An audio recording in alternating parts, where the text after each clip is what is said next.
Hey there, welcome into the HUBCast. It's Tuesday, August 30th. I'm Adam Alexander here with my friends. Introduce yourselves, okay? Yeah, I'm producer, Max Harnett. Boy, I was worried about where you were going with that.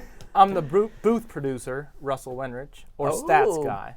Is that official? Have you got that title approved by Not somebody? yet. Producer. Not yet. Have you So noticed that's why I every gotta week go he there. New upgrades title. his title? Yeah. If he's getting raises with all these titles, he's going to be buying lunch a lot more. Executive booth producer is next week. Yeah. We're glad you're with us. If you're watching live on Facebook or watching on YouTube, listening along at iTunes or Google Play, we're happy to have you along, and so much to talk about on this week's HUBCast. And we'll start out with the big headline, and that being Kyle Larson.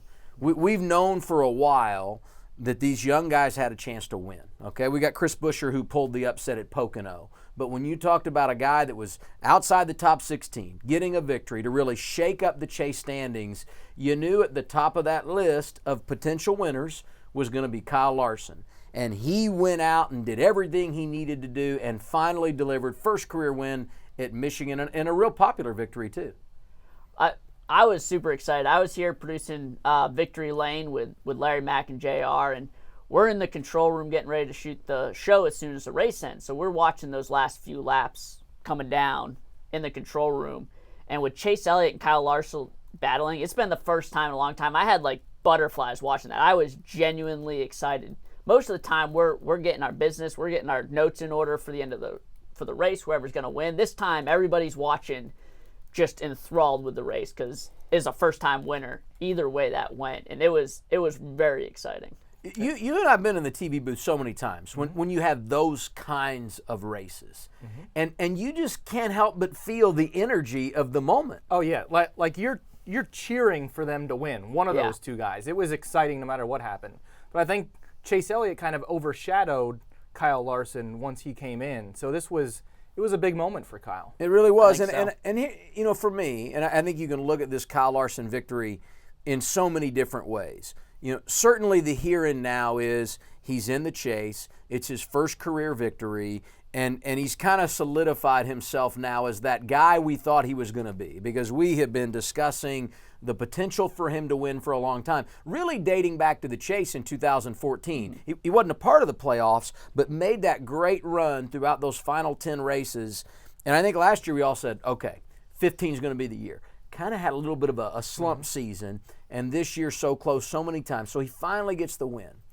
But I think for me what makes this victory so cool is if you rewind and you go back to Dover. And a lot of people were critical of Kyle, because when he raced at Dover, he had a chance to move Matt Kenseth, and he didn't. And he basically said after the race, I'm going to do it my way, and my time is coming. And I saw that outpouring of emotion after the victory, and I think that's what that was. Him finally solidifying who he was and realizing the greatest part about this is I did it my way. And that was cool to watch. And he was in a must-win situation too. That's what's amazing to me. Like, there was so much pressure on him after what happened at Watkins Glen and then at Bristol, and then just for him to go out there and win like he did was really cool. It's funny. I know it was probably a big exhale for him, big monkey off his back in terms of getting that win. And I feel like it was for the sport in its entirety. I mean, NASCAR TV, we've all been talking about Kyle Larson as the next big thing. And until now, it's kind of been an empty promise. And I think like everybody was just, I mean, so much energy within the sport. And you saw it, all the drivers coming over to congratulate him, how much buzz there was on Twitter from other drivers and teams. I think everybody in the sport was like, this is good. Everybody recognizes how good this is for the sport. And I think when you look at the young drivers, and we're going to talk more about the next generation a little bit later on here, but I think when you talk about these young drivers, so many times as we evaluate what their potential is long term, you know, we put an asterisk by some of them, because so many of the young talented kids now that come up find their way into the best equipment. You know, and a couple of examples. I mean, you know, one, you look at the Dillon brothers who have spent a lot of time at RCR, okay? And we know, especially at the truck and Xfinity level, they've been driving top shelf equipment. I think about Eric Jones, who spent his time in the Camping World Truck Series driving for Kyle Busch, you know, when he won the championship. Same thing now for William Byron. Eric has moved to the Xfinity Series driving for Joe Gibbs. The talented drivers seem to always find themselves in the top shelf equipment, okay? And so you put that asterisk there to say, I know he's really good. And the stat line doesn't lie. But how much of that success is because of the equipment? And we want to wait and see till they get to the top level before what they can do against the true best drivers in the sport. I look at Kyle Larson. He went on the fast track. He's never been in A equipment. Now, I'm not going to say there's anything wrong with what Chip Ganassi puts on track, but it's not Hendrick Motorsports, it's not Joe Gibbs Racing, it's not Stuart Haas. And when you look at how he's been able to compete in that equipment, that's a major exclamation point to me on just how talented he really is. You guys agree with that? No, I think you nailed it. I don't think, and like you said, it's not a knock on Chip Ganassi Racing. It's just that they're not in the same equipment. And I think it's a testament to Kyle Larson that he didn't just say, you know what, like, that's not good enough equipment for me, or do it for a year and then make the move somewhere else. He stuck with it, and I think you could see how happy Chip Ganassi was after that race because they were on a 99 race losing streak coming into that. So I think that was a huge momentum shift for those guys. And now, go ahead, Russell. I just think it makes the win even more impressive, like when you look at that. Yeah, and their last victory, and taking nothing away from winning at a plate track. But their last win 99 races ago was at Talladega, which, as we all know, and Jamie McMurray is one of the best there is when it comes to plate racing. I mean, he's consistently at the front. But having said that... And that was back in 2013, which plate racing was even more of a gamble than it is now. Right, absolutely. It was a total crap. So I just think that this win means so much for so many reasons. And now we're going to do what we always do, and that is... what have you done for me lately? And now that he's in the chase, what are their chances? And I heard Jamie McMurray say, as we're on the subject of Chip Ganassi Racing as a whole, I heard Jamie McMurray say after the race on Sunday, he was a part of the test that we had at Chicagoland last week.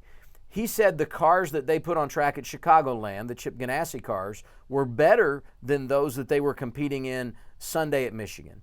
That says to me, when you look at Kyle Larson, who's been running really good lately, got the win Sunday at Michigan, the tracks that are in the chase, I think little pressure, high opportunity to do some damage. You guys, what do you guys think? How deep can he take this thing? Well, I think the best thing he has going for him is no pressure. We had not talked about Kyle Larson even being in the chase at this point, and so for them to even make the chase, mission accomplished. They got a win. They made the chase. Now it's just they're playing with free money or house money or however you want to say it. I think all the pressure is off, and they can just go out there and have some fun.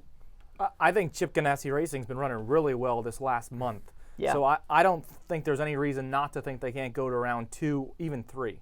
I think one of them gets to round 3, probably Kyle Larson. To the final 8? And he'll get to 8. Yeah. And correct me if I'm wrong, last year when Jamie got in, it was the second time that Chip Ganassi had a driver in the chase. Juan Pablo Montoya had made it one time, I believe, which would have been, I think, 2009, if I'm guessing.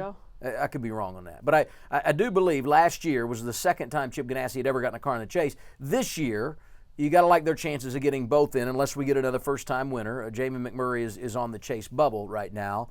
And Jamie, had that unbelievable race to the finish last year with Dale Jr. at Dover in that opening round elimination race, or he would have been able to move on to the second round. And Jamie also said he feels like Chip Ganassi, while they might not be the fastest team on track right now, they've made more progress with their program in 2016 than anyone else. And I think when you look at the stat line, to your point, Russell, that certainly is the case. So we had something else happen over the weekend. Kyle was a part of it. For the first time in the history of NASCAR, when we had all 3 series competing on a weekend, we had 3 first-time winners. We've documented the situation for Kyle Larson. On Saturday, Xfinity Series running at Road America, Michael McDowell got his first win driving the 2-car for Richard Childress Racing. On Saturday afternoon at Michigan, Brett Moffitt able to do it for Red Horse Racing in the Camping World Truck Series. So all 3 drivers this weekend got their first career win. That had never happened before. Rewind a month, which would have been the Pocono weekend on the Sprint Cup side, and you had Chris Buescher getting his first career victory, who was a rookie, of course. And the other 2 winners that weekend were also rookies. We had never had 3 rookies win in the same weekend. We are laying a foundation here that is pretty significant. And these young guys are not just showing up to get it done and to be a part of the picture. They want to win and compete on a weekly basis. It's pretty cool to watch. You have the stats to kind of back up to kind of what we're seeing that's kind of unprecedented here. Yeah, we're just seeing like a changing of the guard almost.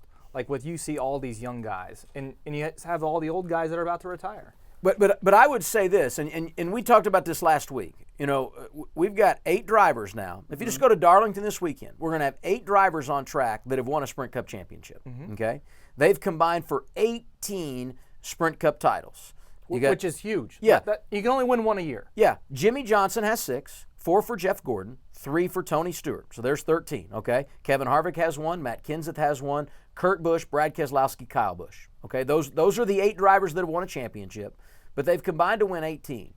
That's like a fourth of the championship's drivers all time, and more than a fourth of the championships all time. When you look at the history of NASCAR, and while I think the talent base that's coming gives us an opportunity to continue this climb with the youth movement and some of these champions getting older and retiring. Obviously, Jeff Gordon and Tony Stewart won't be around next year. I still am not sure that these young guys can live up to what we're seeing on track right now as far as championship numbers, just because we're in a time right now that we've never seen before. I'm almost positive we'll never see this many championships on one track ever again. Ever again. I'm inclined to agree. We were looking at this. We were looking at the numbers earlier, and once Jeff's gone, Tony's gone, and presumably Jimmy Johnson not far behind in terms of retiring. You're talking about Matt Kenseth and Kevin Harvick. Right. That are So on you're that talking list. about 15 championships if you had those 2 guys in. That's going to take 15 years to replace, and by the time you take those 15 years, you have another crop of drivers retiring that presumably have championship guys like Kurt and Brad and Kyle. Those guys are going to be gone. So the cycle that it's going to take to put 18 championships back on track is next to impossible in my mind. I agree with that. And I just think when you do the numbers, and you said it, you got 1 champion a year, okay? And we're going to get rid of a big number of championships in the next 3 or 4 years. But I think when you reverse course on that a little bit, while we may not have the champions on track because the numbers don't add up, think about the list of potential drivers that we could have on track. I mean, Kyle Busch, while he's got a championship, is going to be around for a long time. Brad Keselowski, while he's got a championship, is going to be around for a long time. Joey Logano's 26, doesn't have a title, but a guy that's going to be competitive and running for championships year in and year out for many seasons to come. He's only 26 years old. Kyle Larson now has a Sprint Cup win. I think we all know what he's capable of. Chase Elliott, he's knocking on the door of getting his first win. Austin Dillon's been close. Ryan Blaney, Eric Jones, William Byron. The list goes on of these young guys that will fill the gap that's going to be voided when Tony Stewart, Jeff Gordon, Jimmy Johnson, Harvick, Kenseth, when they walk away. The most exciting part about that for me is the unpredictability. I think the last few years we kind of expected Jeff Gordon or Jimmy Johnson or Kevin Harvick to come out and win races every weekend. The younger guys like Kyle Larson, Ricky Stenhouse Jr., Austin Dillon, some of these younger generations, they weren't ready to win yet. They were there. We knew they had talent. They weren't in the equipment or they didn't have the experience necessary to win yet. I think in the next few years, you're going to have all these young guys, and they're all going to be capable of winning. And I think it's going to make the unpredictability of it each week that much more exciting. Yeah, that's what's fun for me is to see how quick they can win. Like we have seen where they're not able to win that quick. Like we haven't had a lot of first-time winners recently. Like this is the first time we've had 2 in the last 4 races, which is just unheard of almost at the Sprint Cup level. We had 2 in 2014, but that was Allmendinger and Almirola. But since then we had 2011 was the last time we had a bunch of first-time winners. So we haven't had a lot of different winners because of the turnover. So it's going to be interesting to see how quick these guys can get to victory lane. And that's what, it took Kyle Larson 99 starts to get his first career win.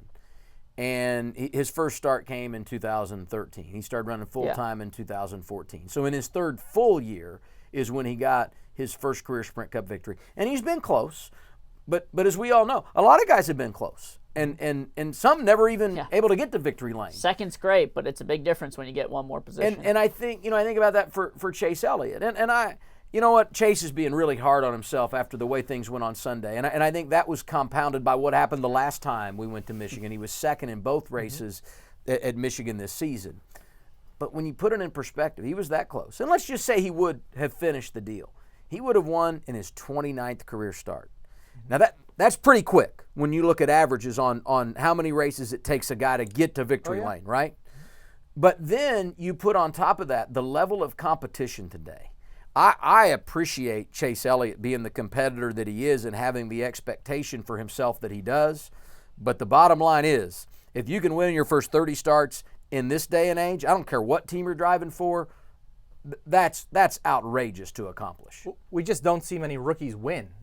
Absolutely. Yeah. You know, like this year we'll have maybe 2 rookies in the chase. We've only had one chase where we've had one rookie, was Hamlin. Yeah. He's the only one as a rookie to make the chase. And don't write off having 3 rookies in the chase. A little bit of a long shot maybe, because the tracks we're going to and you look at the numbers and the history and whatever. But Ryan Blaney is in the game enough that they could win. Sure. I think we'd consider it an upset, especially when you consider what's on the line and the tracks we're going to. But they're in the game enough that if the scenario's played out right, and we have seen upsets at Darlington and Richmond, he could get it done. And if Chris Buescher can stay in the top 30 in points, we could have 3 rookies make incredible. the chase, which would be amazing in this day and age of competition. Kyle Larson gets his first win, and all those guys get their first victory. And we're talking about how difficult it is to win for the first time. Who's next on the list? Is it Ryan Blaney?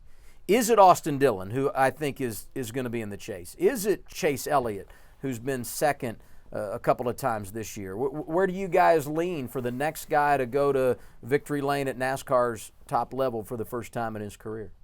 I'll let you go first.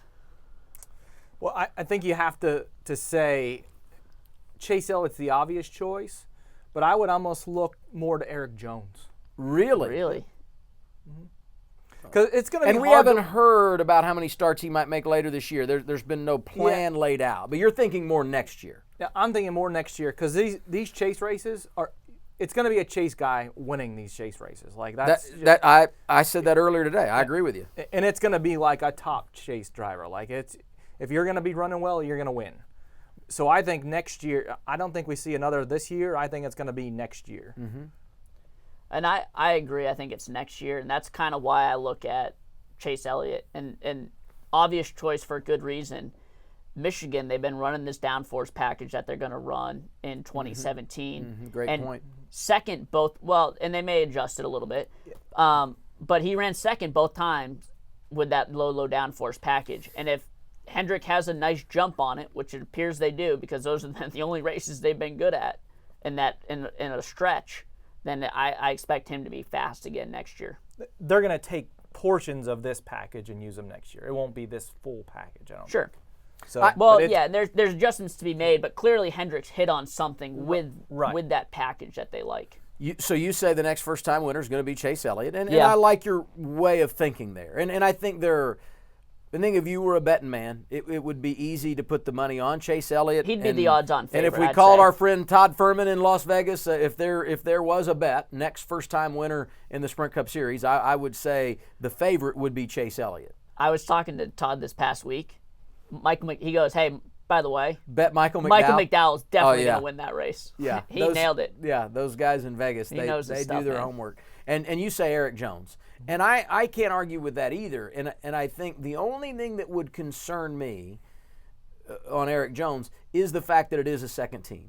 And does it take some time to get adjusted with a second team at Furniture Row?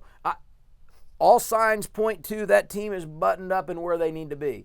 But when you look at drivers that are going into rides that have been competitive, and there's no history for that second team, but when you look at how Toyota's been across the board, certainly Eric Jones is a great selection, and I would be surprised if we had another first-time winner in 2016. Another name I'm going to throw out there, and I talked about Ryan Blaney earlier. I think Austin Dillon, and you've had this in your notes a lot this year, the numbers really are overwhelming how much better he has been, and this is his third full year in the Sprint Cup Series compared to his first two. I mean, statistically, this guy has been over the top. Career year, no doubt about it. And I look at the time he has spent in the Xfinity Series the last couple of years, and I think that extra track time and the success he had there has built confidence. I don't think RCR is in a place in regard to speed with the Toyotas or even Hendrick Motorsports, even though Hendrick's have been a little bit off and maybe struggling. But I do think Austin's grown a lot as a driver, and he's put himself in position a lot more, which makes me think if I were going to throw someone else into that conversation, certainly he would be on the short list. I think we had this a similar conversation a few months ago on the podcast, and I had said Austin Dillon back then, and I think that's a good pick. I will say the case for Ryan Blaney would be at a restrictor plate track coming up. I think like a Talladega, yeah. Like a Talladega, with how good how good they are, Team Penske is at those tracks. I think he could partner up with Brad and Joey. We've seen them work together a lot at those tracks, and he always seems to find his way to the front. I think he has a good shot there as anybody does. Well, and I think the case you could make for him, and Talladega was his best career finish prior to running fourth at Michigan on Sunday, which matched that career best. But I think the other thing, if Ryan doesn't make the chase, and likely he's going to have to win in the next 2 weeks if he's going to get in when you look at the numbers, the one thing that he could have going for him is when we go to Talladega in a couple of months, it's elimination race. And so he's wide open. He doesn't have as much on the line, and other guys are going to be playing some games to try to advance. And so at that track, under those circumstances, maybe that is. And Team Penske, as you said, has been great lately on plate tracks. Brad's won the last two, and Joey's been really good at Talladega in the fall race. So certainly there's a case to be made there. Next up, 2 races to go. This weekend it's off to Darlington, and it's throwback weekend, and really this is what it's all about, right? I mean, this is absolutely quintessential NASCAR to see these guys racing at Darlington on Labor Day weekend. So it's funny, one of my friends asked me, he said, hey, I'm thinking about going down to Darlington. Me and my buddies from work going down to see a race at Darlington. He's like, you think it's a good idea? I was like, well, if you're looking for like the modern sports experience of overwhelming facilities and great whatever seats, maybe not. If you're looking for an authentic NASCAR experience and a great race, absolutely. I think it's going to be a fantastic race this weekend. I really am excited. If you were going to give advice to a fan on an authentic NASCAR experience, someone who's never been to a race, what track you sending them to, Russell? Well, this one's probably your best, and especially this weekend with all those throwback schemes and all that. Yeah. And just the way they race there, and it's not a quick race. It's more of a marathon. Yep. But when you have cars hitting the wall, it's fun. It really is a fun race. So Darlington would be your selection, Max, if you were sending someone for the authentic NASCAR experience? Depends how old they are. Yeah. If they're younger, I might send them to Talladega. Yeah. Because that's a NASCAR party, man. It is. For me, I think my top 3 probably would be, and in no particular order, but just when you talk about the NASCAR experience and kind of that throwback feel for what you really think of when you think of the sport of NASCAR, I think Darlington certainly would be on there, and in particular, this weekend. I mean, and that's the only time we race there now, but I think this is a big weekend. I like Talladega. You drive by on Interstate 20, you look off and you see that scene with all the campers and the tents and the flags blowing at the racetrack. Cool. To me, that is really special. And I know you, forever, Max, have been a big fan of Martinsville. And love Martinsville. And I think that's just got a great throwback feel. But that's like a combination of both. Like it really is. Yeah, it is. Yeah. Darlington's has the different, the tight racing, but high speeds too. Like you're going 180 miles an hour around that place. That's incredible. Yeah. There's so many good places to watch a race. It's what tough to pick. What are we thinking this weekend? I mean, there is a lot on the line, and someone's going to try to throw the Hail Mary because desperate times mean desperate measures, and so these teams that haven't won, that realize their only way to get in is to get a victory, we're going to see them doing whatever it takes.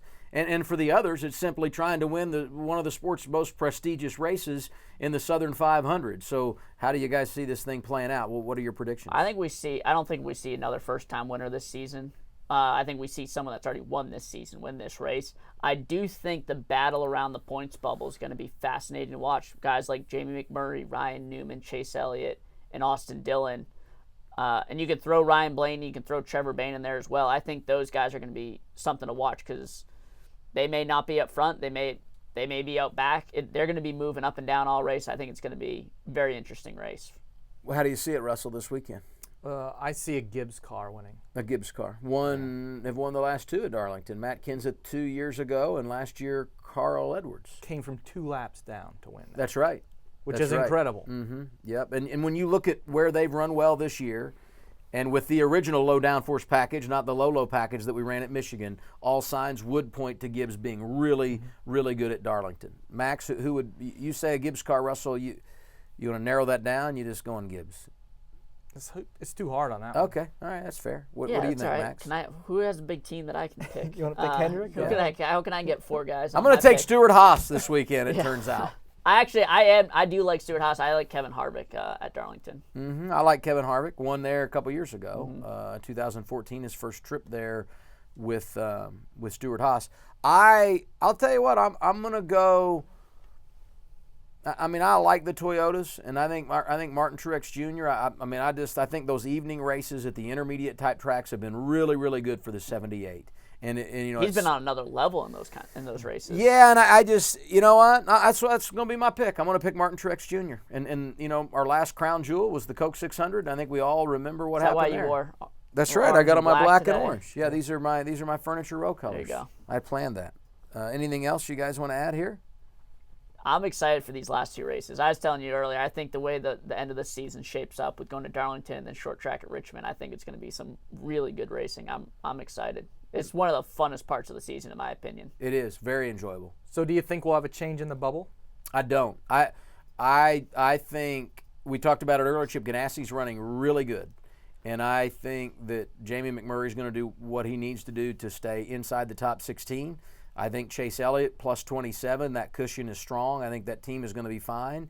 Chris Buescher. And I like Austin Dillon. And I think the variable is Chris Buescher, who lost some ground over the weekend. But honestly, as bad a day as they had, and they were able to maintain a little bit of cushion in front of David Reagan, I think if Chris Buescher can pick up 7-8 points this weekend and be plus 15 going to Richmond, I think they can cruise and make their way into the top 30, stay in the top 30. So I really think it's set. I think the 16 that are there are the 16 we're going to have. What if I told you the next 3 races are Ryan Newman's best tracks? Well, I'd say only next 2 matter.